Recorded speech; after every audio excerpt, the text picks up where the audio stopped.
Whispers in Pine Hollow. It was supposed to be a simple weekend. Four friends, Lena, Marcus, Ty, and Jasmine, set out with loaded backpacks and marshmallows stuffed in their side pockets.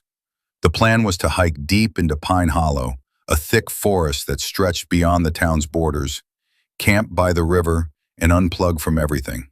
The first day went perfectly.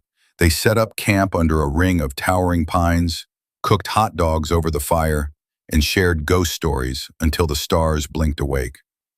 But as the night deepened, something felt off.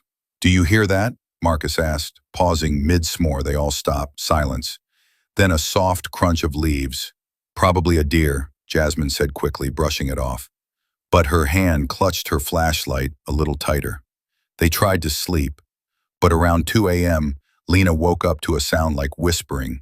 It was faint, just outside the tent. She held her breath and listened. "Turn back," a voice hissed. She shot up, unzipped the tent, and aimed her light into the trees. Nothing, just fog crawling along the ground like fingers. By morning, none of them had slept much. Everyone had heard something. Branches snapping, low murmurs, the sound of someone walking near camp. But no one was there. "Let's just hike back," Ty said. "This place gives me the creeps." But the trail they had come in on was gone.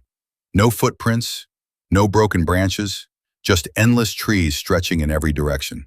Panic set in. The map didn't help. They were already off trail, and their phones had no signal.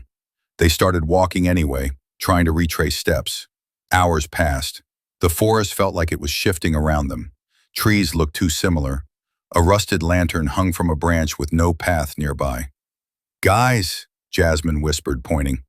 "Isn't that our campfire?" It was. Somehow they'd walked in a circle, but the campsite looked different. Their tents were there, but slashed open. The fire pit was still warm, and sitting in the ashes was a piece of bark with one word scratched into it: "Stay."